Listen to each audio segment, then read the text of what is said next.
Quero saudar os irmãos com a gloriosa paz do Senhor Jesus. Espero que os irmãos estejam bem, para a honra e a glória de Deus. Antes de darmos continuidade ao nosso livro Procura-se Verdadeiros Adoradores, vou pedir para os irmãos se inscreverem no meu canal, ativar o sininho de notificação e deixar o seu gostei, que tudo aqui é para a honra e a glória de Deus. Capítulo número 2. A adoração não é sem entendimento. Ninguém pode conhecer a verdadeira graça de Deus se antes não conhecer o temor de Deus. A adoração perfeita requer pelo menos 3 atitudes do adorador, a saber, fé, obediência e doação, sem as quais a adoração seria incompleta. A adoração, segundo a palavra de Deus, deve ser de modo correto, isto é, consciente e racional. Paulo ecoa isto ao insistir que os crentes orem e cantem com entendimento. A mente saudável e consciente é o órgão vital do ser humano na adoração. Os samaritanos adoravam, mas não conheciam o Messias. Não tinha entendimento. Em virtude disso, Cristo não era o centro do seu culto. Assim, a exemplo dos samaritanos, nossa adoração seria vazia se Cristo não for o centro, se não tivéssemos entendimento. O culto não é para agradar aos homens. A música não é para entreter. A saber, segundo a palavra de Deus, a verdadeira música na adoração vem do céu e é endereçada ao céu. Perdão, irmão, se a palavra não estiver certa. Ora, se a verdadeira música a Deus vem dele para os nossos lábios, o que quer dizer da quantidade de músicas com letras antibíblicas e extrabíblicas entoadas em nosso meio? Elas provêm de Deus? É óbvio que não. Há muitos cantores evangélicos que não se preocupam, com a letra que estão cantando. Para eles, basta cantar que acham que estão adorando. Contudo, a Bíblia nos ensina que não existe adoração quando entoamos canções fora da palavra de Deus. Hoje, basta ter uma bela melodia e refrões de vitória que já faz sucesso, principalmente entre os mais jovens. Basta provocar emoções com o uso de música sentimental ou apelativa, que surge alguém para dizer que isso é adoração. Mas não é, porque ela nos sensibiliza, que comove a Deus. Se um pastor emociona a congregação levando às lágrimas por meio das histórias tristes e comoventes, ou sessão de necessidade de arrependimento e superficial e temporária. No entanto, Se as pessoas entendem estas necessidades, mediante a ouvir da palavra suas convicções e arrependimento, serão autênticos e duradouros. Basta os compositores criarem músicas cujo tema principal é o sonho de logo estão entre as mais cantores, aliás. Já percebeu a quantidade de músicas que falam de sonhos? Chuva, fogo. Onde está aquele que se despiu de toda a sua majestade, fazendo-se homem semelhante a nós e habitando em nosso meio? Onde está aquele que veio por causa do seu povo e por eles não foi recebido? Onde está aquele que viveu, sofreu e morreu por cada um de nós? Onde está aquele que, depois de 3 dias morto, ressuscitou e ascendeu aos céus, e lá foi recebido como o Rei da Glória? Por isso, a adoração, como sendo a ocupação do coração, não as suas necessidades, ao menos com as suas bênçãos, mas com o próprio Deus. Assim, as canções e pregações dos dias odiernos, Jesus foi substituído pelos nossos sonhos, pelos nossos planos. As promessas dele em nossas vidas têm mais valor do que ele? A vitória de Cristo na cruz do Calvário foi substituída pela minha vitória hoje tem sabor de mel? Enquanto uma das meias belas adorações registrada na Bíblia nos ensina a lançar em terra e adorar, em sinal de humilhação. Jó, capítulo 2. A nova geração canta como Zaqueu, quero subir o mais alto que eu puder. Onde estão as canções cristocêntricas? Isto é, com o centro voltado para Cristo. Não adianta ter uma bela voz, não adianta tocar e conhecer música como ninguém, se isso for feito sem entendimento. Não existe adoração sem entendimento. E se não passa pelo entendimento, não é verdadeiro. É preciso conhecer a Deus.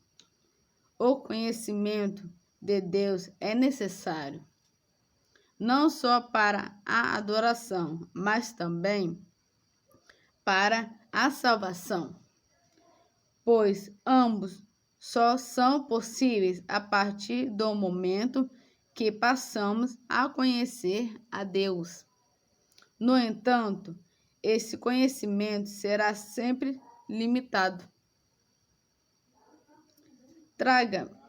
John verbalizou: traga-me um verme que conheça um homem, que lhe trarei um homem que conheça plenamente a Deus. Mas, ao mesmo tempo em que esse conhecimento é limitado, ele também é um conhecimento crescente. Para que possais andar dignamente diante do Senhor, agradando-lhe em tudo, frutificando em toda a boa obra e crescendo no conhecimento de Deus. O boi conhece o seu possuidor, e o jumento a manjedoura do seu dono.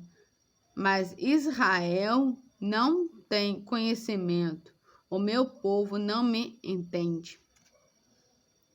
Portanto, à medida que passamos a conhecer a Deus, esse caminho passa a ser um conhecimento transformado.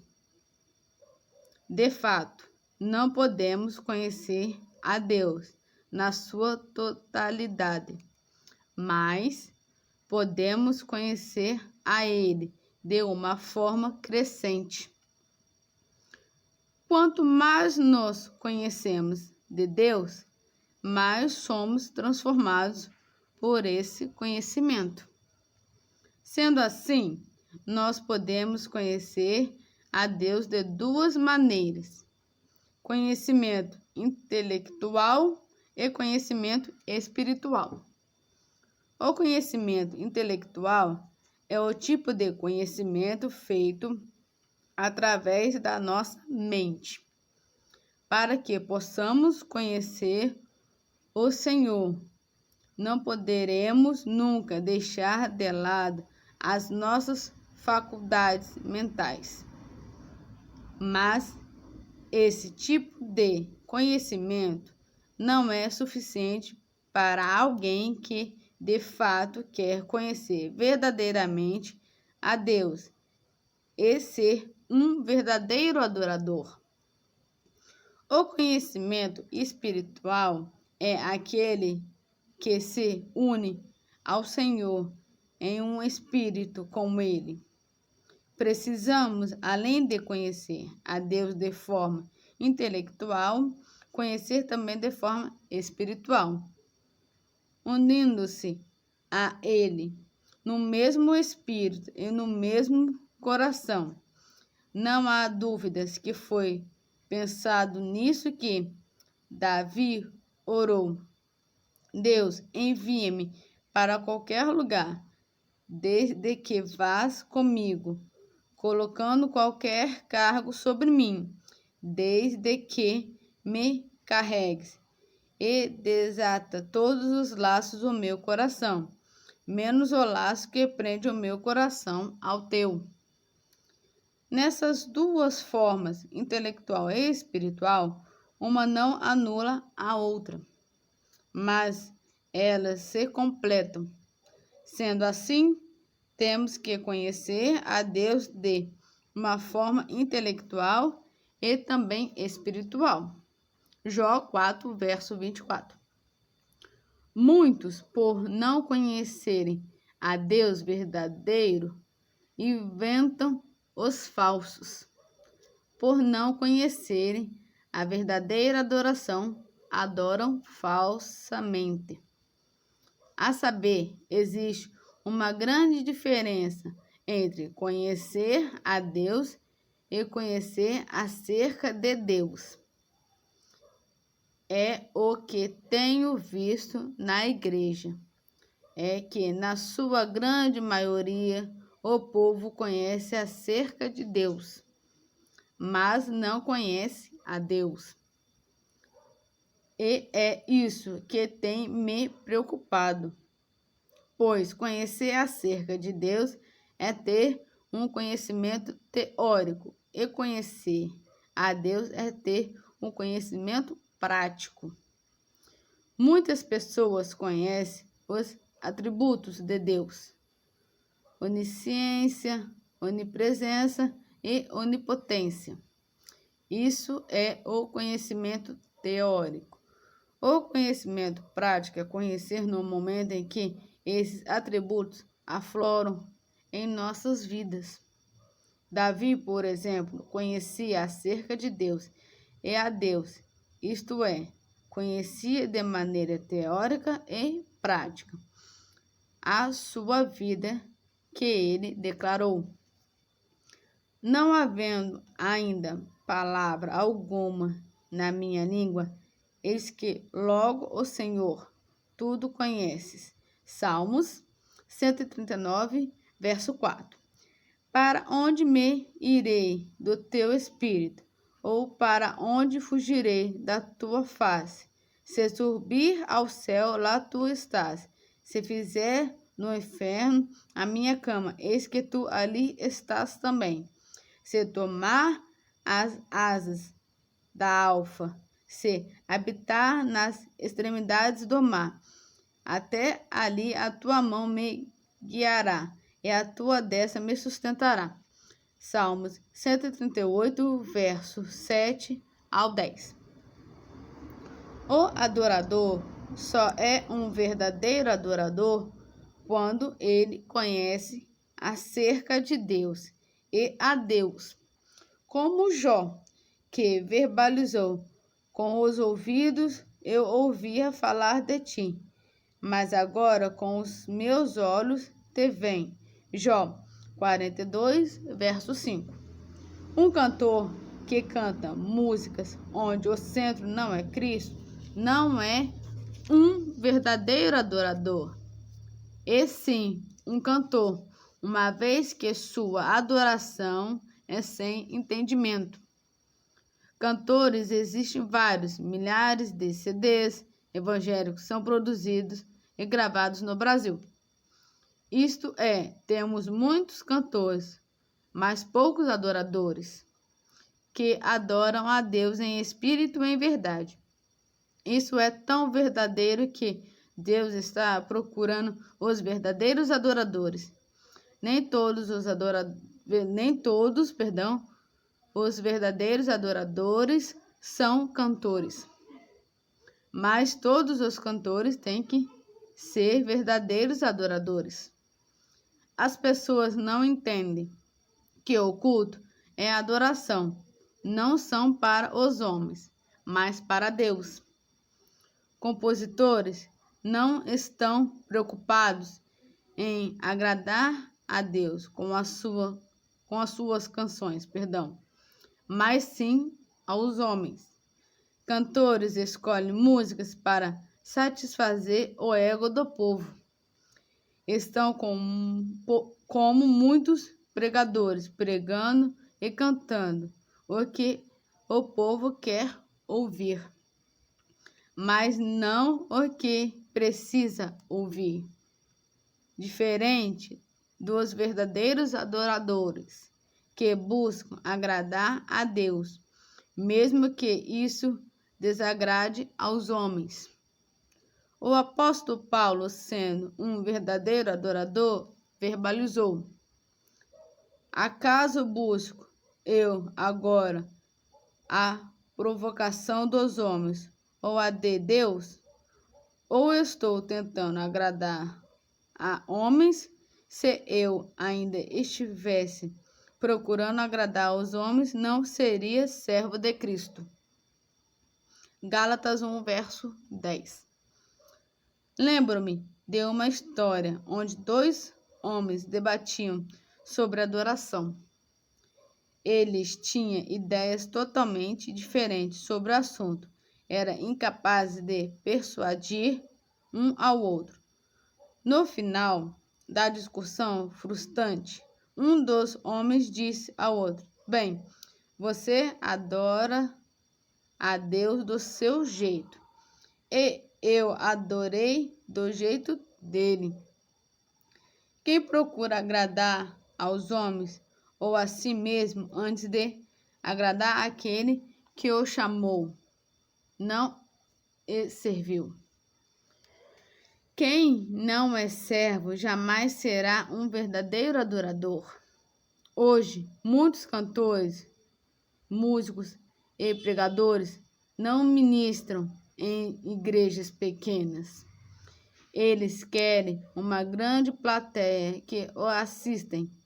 Eles não se lembram que os olhos do Senhor estão sobre eles. Esse tem sido o maior problema decorrente da falta de conhecimento. Se de fato todos tivessem conhecimento acerca de Cristo e de Cristo, saberia que não é o que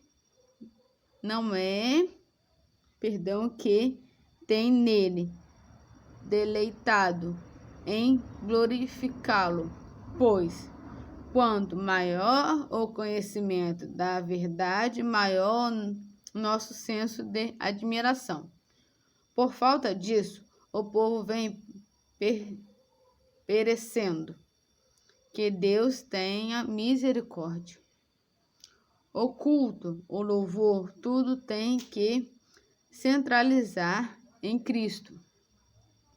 Há pessoas que pensam, e não são poucas, que a adoração está entrelada somente às músicas.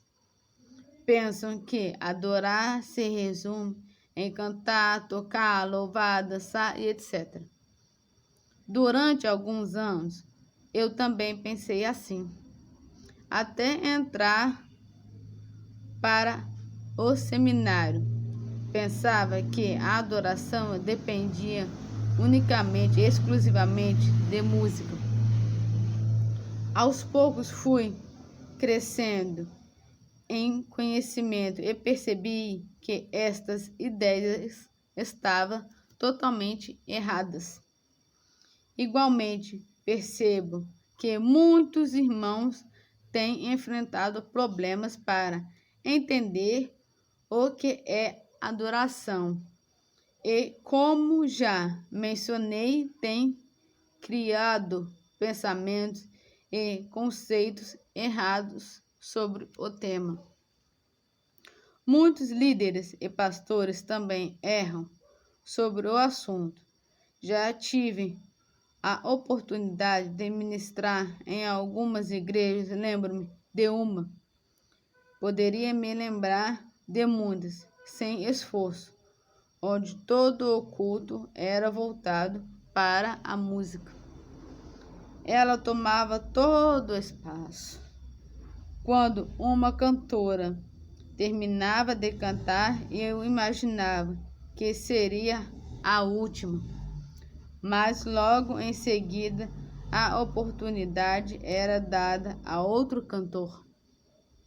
Há horas avançava pelas minhas contas que 14 músicas já haviam sido cantadas. Próximo das 21 horas, o pastor me chamou e disse que eu teria 15 minutos para a palavra. Que falta de conhecimento! 2 horas de música e 15 minutos de palavra? De acordo com 1 Coríntios 14, 26, os nossos cultos davam ter 5 coisas importantes: louvor, mensagem, revelação, língua e interpretação. O louvor, portanto, deve ocupar parte do culto, e não o culto todo, como vem acontecendo em muitas igrejas. Ele é somente uma parte introdutória do culto, quando o povo de Israel caminhava pelo deserto. A tribo de Judá ia à frente e os músicos atrás. 1 Salmos 68, Salmos 68, verso 25. Apresentai-vos ao Senhor com canto. Entrai pelas portas dele com louvor em seus átrios, no hinos. Salmo 100, de 2 ao 4. As tuas portas chamarás louvar. Isaías 60, verso 18. Como vemos o louvor sobre as portas, e uma vez aberta, as demais coisas devem fazer parte do culto. com prioridade e eficácia na palavra de Deus, quando damos ênfase demasiada ao louvor, geramos um grande contingente de cantores e músicos, mas com raras exceções de ganhadores de almas, que é a missão de todos os crentes. A grande maioria das pessoas envolvidas na área da música pensa que o seu trabalho na casa do Senhor é somente cantar, tocar e louvar. Daí a razão de se preocuparem apenas com ensaios, programas e festividades. Há alguns que, depois de participarem do louvor, retiram-se do recinto do culto, pensando já ter feito a sua parte. Já ouvi da boca de alguns pastores que dão toda essa ênfase às músicas para segurar as pessoas na igreja, principalmente os jovens. Erram por não terem conhecimento. Não basta uma igreja cheia. Não adianta ter bancos repletos de gente. É preciso que a igreja tenha comunhão com Ele. É preciso tenha desejo de adorá-lo e de alimentar-se espiritualmente através da palavra. Há quem diga que o louvor é uma pregação cantada. Que absurdo! Quanta falta de conhecimento! Se isso for argumento, então a dança é uma pregação em movimentos? O teatro é a pregação encenada? Daqui a pouco as igrejas vão passar filmes que narram passagens bíblicas como pregação. Esse tipo de adoração faz-me lembrar dos israelitas que desejavam completar o maná com outros alimentos. E como se hoje nos disséssemos a Deus: ó Senhor, não é suficiente, preciso de música alta e ritmada, preciso de danças e teatros para me sentir estimulado. Adoração não é entretenimento para o homem. Isso é adorar ó Deus verdadeiro de maneira falsa. A verdadeira adoração é prestada a Deus em humilhação, reverência e com entendimento. Se assim não for, estaremos nos assemelhando aos sacerdotes que não conheciam ao Senhor. Aos filhos de Arão, Nadabé e Abiú, fulminados por oferecer fogo não autorizado perante ao Senhor. A Jeroboão, o primeiro rei do reino do norte de Israel, e falsos oferecidos ao Senhor.